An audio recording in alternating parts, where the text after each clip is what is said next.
विषयीच्या, आपल्या घरच्या परिस्थितीविषयीच्या काही गोष्टी उदाहरणादाखल सुद्धा सांगितल्या आहेत, उदाहरणं दिलेले आहेत, मोटिवेशनल सुद्धा काही गोष्टी तुम्हाला सांगितलेल्या आहेत की कशा प्रकारच्या मुलामध्ये जिद्द निर्माण झाली, कशा प्रकारे तो कलेक्टर झाला, सांगितलं ना. अशा बऱ्याचशा गोष्टी, असे बरेचसे लोक आहेत ज्यांची परिस्थिती खूप हलाखीची होती, अभ्यास करून प्रयत्न करून चांगल्या चांगल्या पदापर्यंत ते लोक पोहोचलेले आहेत. समजलं ना. मी त्या दिवशी दागावमध्ये एक गोष्ट सांगितली.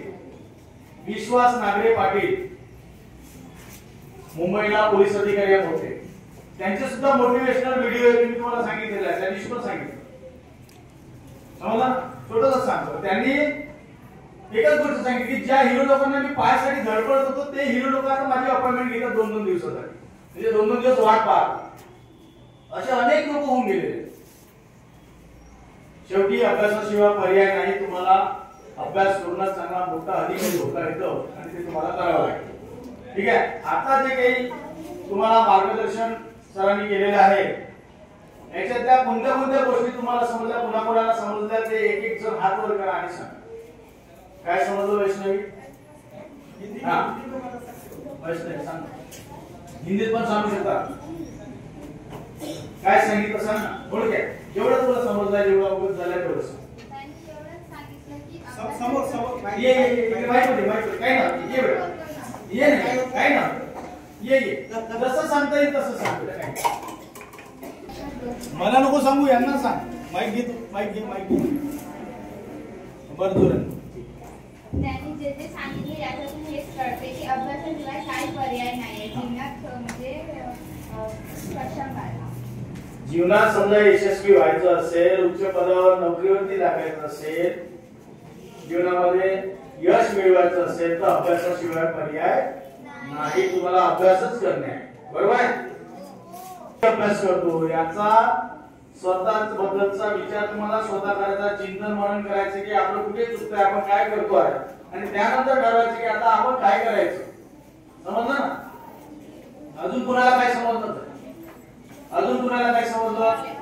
कधीच कंटाळा करायचा नाही. कंटाळा करायचा नाही, आळस करायचा नाही.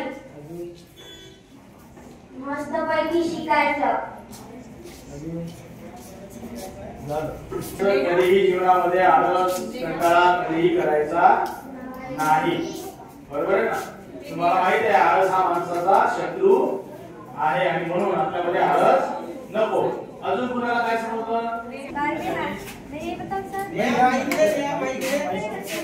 अरे भाई ले ना.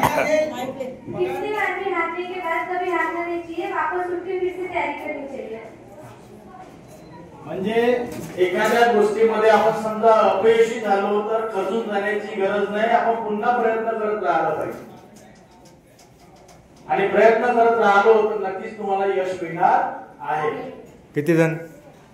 10%. मग तुम्हाला खरंच मोठं व्हायचंय, खरंच मोठं व्हायचं असेल, तुम्हाला खरंच मोठं व्हायचं असेल तर घरी निघताना आई किंवा वडील जे असतील ना त्याच्या पाया पडा.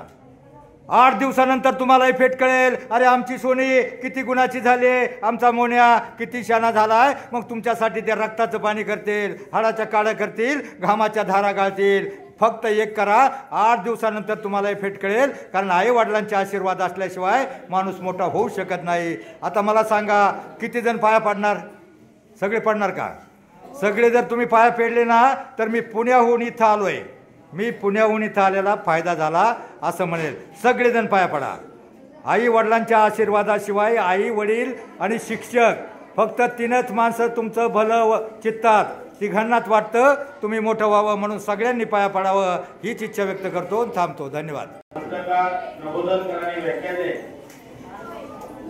यांनी आपल्याला अतिशय चांगलं, सुंदर आणि तुमच्यासाठी उपयोगी असणारे म्हणा ना, तुमच्यासाठी उपयोगी असणारं मार्गदर्शन आज इथे केलं. त्याबद्दल शाळेच्या वतीने, आपल्या सर्वांच्या वतीने त्यांचं खूप खूप धन्यवाद करतो, खूप खूप आभार मानतो. धन्यवाद.